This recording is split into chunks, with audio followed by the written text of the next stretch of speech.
면전에서는 잘 모를 수 있어요. 그런데 이 사람하고 얘기만 하고 나면 며칠 동안 애매하게 기분이 나빠. 이거는 웬만하면 가까이 하지 않는 게 좋아요. 그렇다고 해서 친구 관계가 모르는 사람이 될 수는 없어요. 이미 내 기억 속에는 있으니까. 친구를 손절을 한다 그러면 어느 레벨로 내리냐?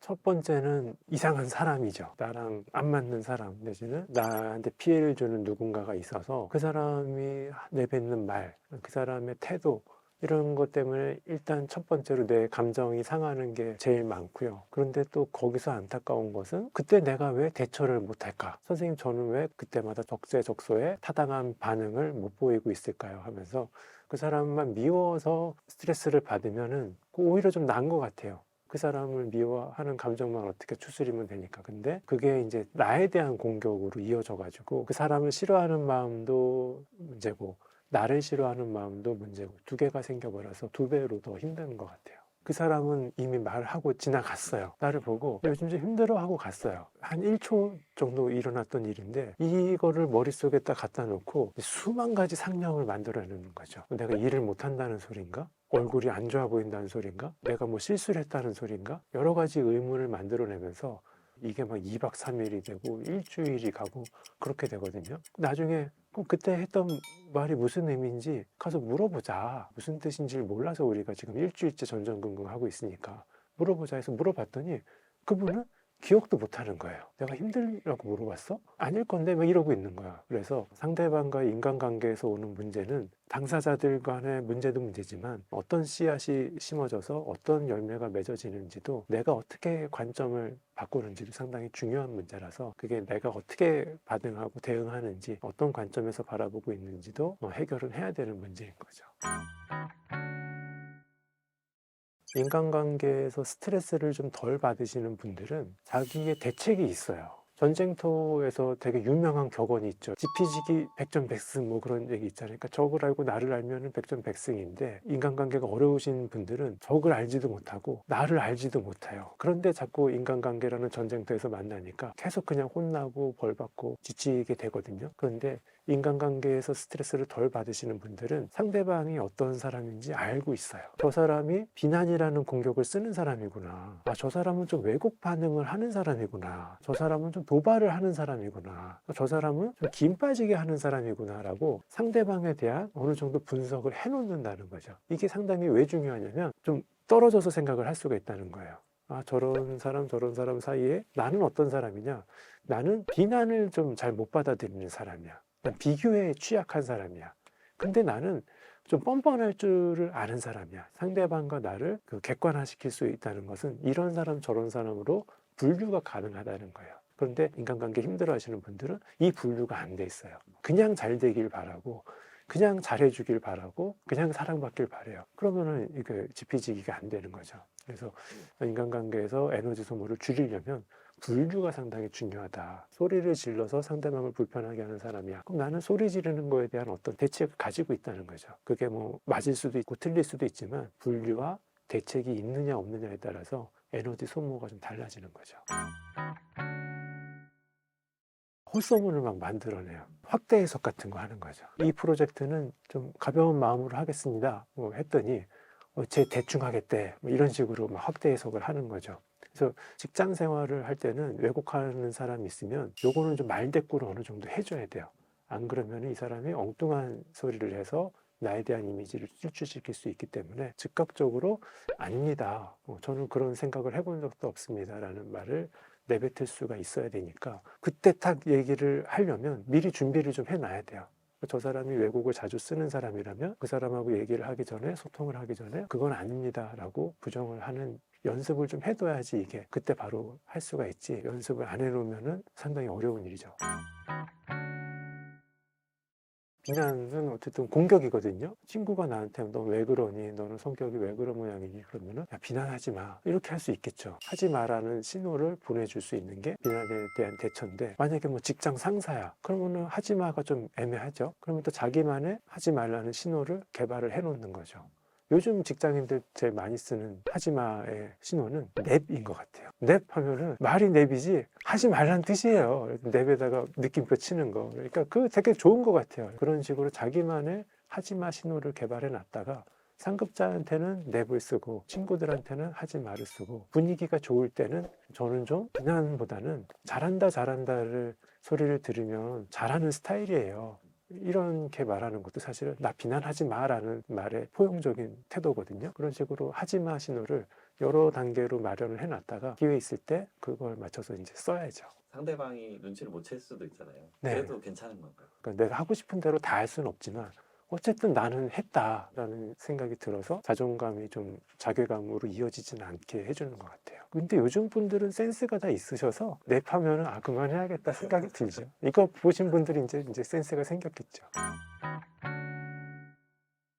심리적인 용어로 패시브 어그레시브 뭐 그런 게 있어요. 그러니까 수동 공격형이거든요. 내가 화가 막 났는데 내가 화를 내기는 좀 부담스러우니까 상대방을 화나게 만드는 거예요. 비꼰다든지 선을 좀 넘나드는 농담을 한다든지 상대방의 이렇게 치부를 건드릴 듯 말 듯한 얘기를 해가지고 상대방으로 인해서 감정 반응을 유발하는 사람들이거든요. 그냥 면전에서는 잘 모를 수 있어요. 그런데 이 사람하고 얘기만 하고 나면 며칠 동안 애매하게 기분이 나빠. 그런 사람들이 이제 도발하는 거거든요. 나는 가만히 있는데 서너 명이 몰려와서 자기들끼리만 수다를 떨어. 재밌게 수다를 떨면서 내가 끼려고 그러면 왠지 자기들끼리만 더 아는 용어를 쓰고 나를 배제하면서 내 반응을 살피는 거죠. 그런 식으로 어쨌든 나의 감정을 막 끌어내는 도발하는 사람들이 있으면 이거는 웬만하면 가까이 하지 않는 게 좋아요. 만약에 그 장소가 회사라면 사람들은 좀 멀리 하면서 나는 일 열심히 하는 쪽으로 가고 장소가 학교면은 아니면 학원이면은 그냥 내가 그냥 열심히 뭐 배우러 왔으니까 그 배우는 거에 집중을 하다 보면 또 배우는 것에 집중을 하는 동료가 생길 거거든요. 그래서 도발하는 사람들하고는 굳이 뭐 그렇게 친할 거 없이 나랑 맞는 사람이 좀 나타나기를 기다려야 될 필요가 있죠. 이게 한번 꼬아서 소통이 일어나는 사람들이기 때문에 직접 소통하기가 쉽지가 않습니다.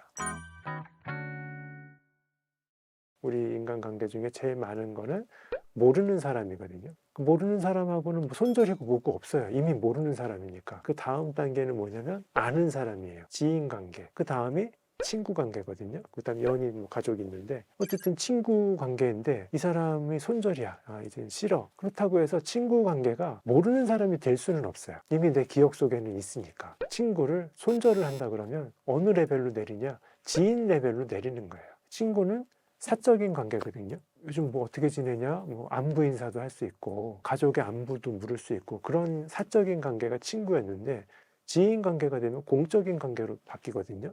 그래서 손절이라는 게, 야, 우리 다시는 만나지 말자. 이제 손절이야. 이렇게 하는 게 아니잖아요. 내 마음속으로, 아, 이 사람은 지인 관계로 좀 내려놔야겠구나. 하는 게 손절이라는 거죠. 그런데 이 사람이 또 사회적으로 어떻게 얽혀 있을지 모르고, 또 내가 이 사람이 필요할 수도 있잖아요. 그러니까 내 마음속에서 한 단계 내려놓는 이런 관계가 되는 손절이니까 너무 부담스러워하지 않았으면 좋겠어요.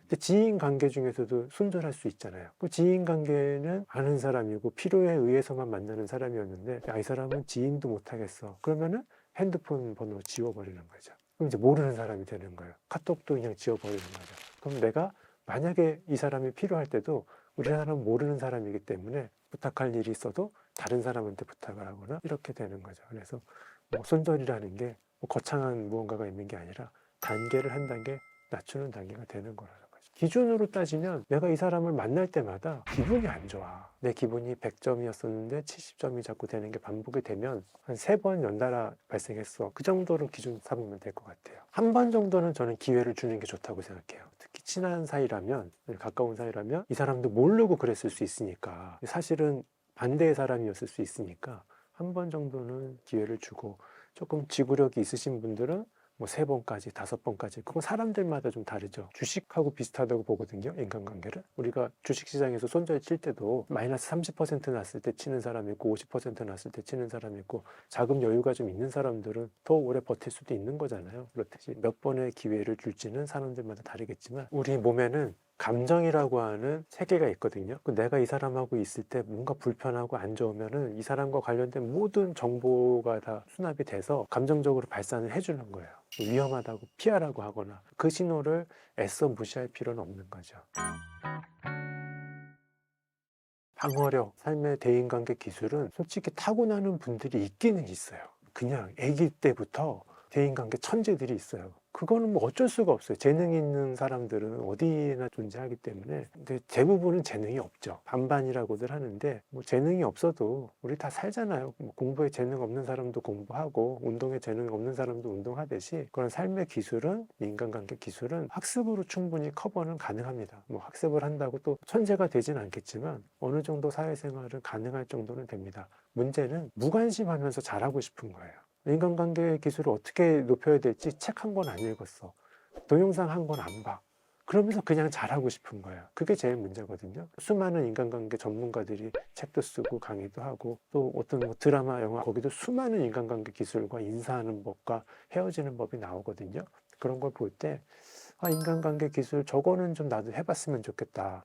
저 멘트는 야 이거 또 적어놨다가 나도 한번 좀 써먹어봤으면 좋겠다. 기회가 없나? 뭐 이렇게 해서 연습을 자꾸 하다 보면은 분명히 늘 수밖에 없는 기술입니다. 저는 타짜 영화를 너무 재밌게 봤어요. 거기서 나오는 캐릭터들이 다 말을 정말 너무 꽂히는 말들을 여유 있게 하잖아요. 일희일비하지 않고 의연하게 대처하는 그런 여유 같은 거를 저도 좀 되게 배우고 싶었던 것 같아요. 그 원수를 만나잖아요. 훈이가 자기 돈 다 날려먹고 했던 원수를 수년 동안 찾아다녀갖고 결국은 딱 만나는데 정말 표정 하나 안 바르고 그냥 막 이러잖아요. 그런 여유?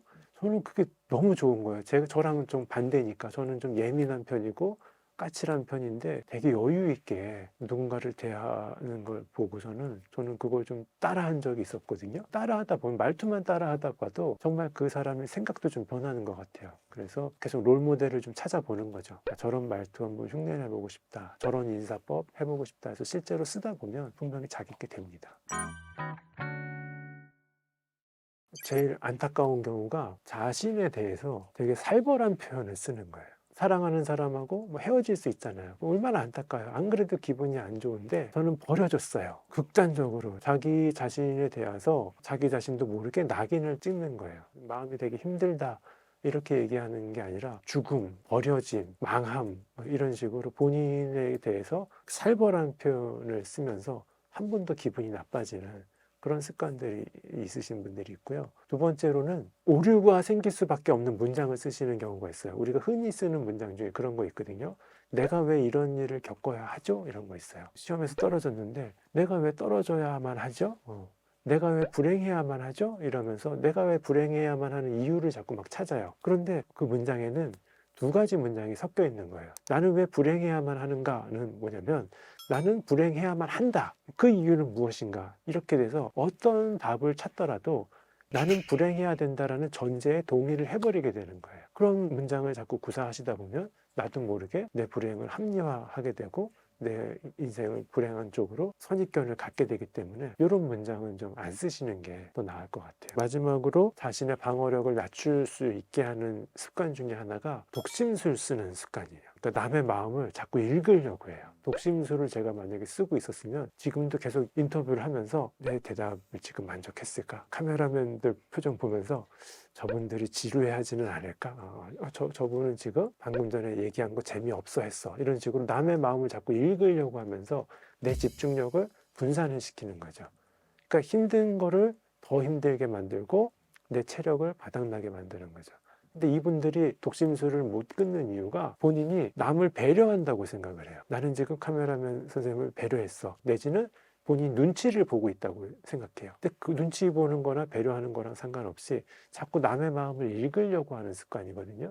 이게 어릴 때는 좀 있다가 성인으로 나가면서 아, 내가 맞아 남의 마음을 읽을 수가 없지 그러면서 이제 빠져나오게 되는데 유난히 이 습관이 오래가는 분들이 있어요. 그러면은 똑같은 대인관계를 하더라도 본인이 할 수 없는 건데 남의 마음을 읽을 수 없는 건데 자꾸 읽으려는 시도를 하고 읽었다고 생각을 해서 더 지치게 되는 그런 특징이 있습니다. 말도 잘하고 똑똑하고 사람을 배려할 줄도 알고 여러 가지 좋은 자원을 가지고 있음에도 불구하고 그런 습관들 때문에 에너지가 바닥이 나다 보면은 자꾸 좀 지치다 보니까 좀 엉뚱한 표현도 하게 되고 비난도 또 하게 되고 누군가를 공격하게 되는 그런 악순환이 자꾸 벌어지니까 에너지 소모가 괜히 있는 거죠. 그래서 본인이 좋은 자원이나 잠재력을 사용을 하지 못하고 본인의 좋은 기술들을 활용을 하지 못하고 엉뚱한 식으로 관계를 맺다 보니까 자꾸 반복이 안 좋은 관계가 반복이 됩니다.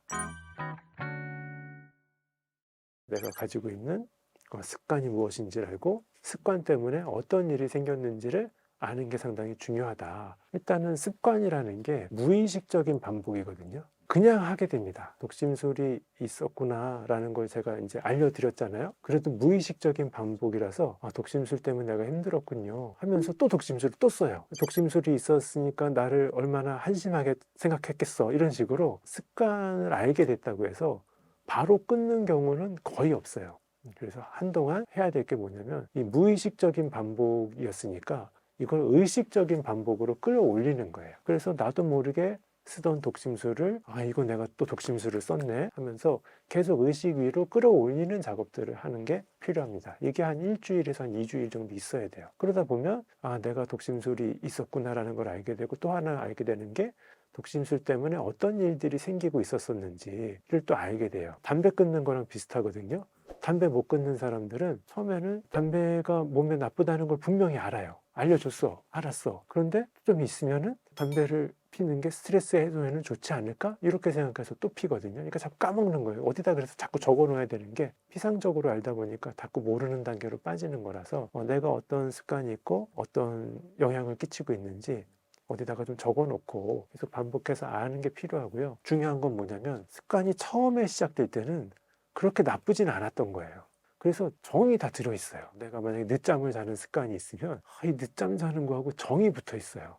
그래서 갑자기 끊으려고 하면 또 상당한 거부감이 막 일어나고 마치 내가 오랫동안 사귄 친구랑 헤어질 때 나타나는 별리가 막 올라올 수도 있어요. 그래서 좀 어느 정도 애도의 시간을 좀 가져야 됩니다. 많은 분들이 저랑 짧은 그 진료 시간이지만 독심술에 대해서 한마디 한다면 여기 옆에 있다고 생각하고 해보세요 하면은 많은 분들이 눈물을 흘려요. 오랜 기간 나랑 무의식적으로 연결돼서 습관이 되어 있기 때문에 떠나보내는 애도의 마음을 하는 게 좋고 또 이게 잘 되려면 다른 좋은 습관 하나 들여놔야죠. 남의 마음을 읽는 습관이 있었다면 앞으로는 질문을 하는 거예요.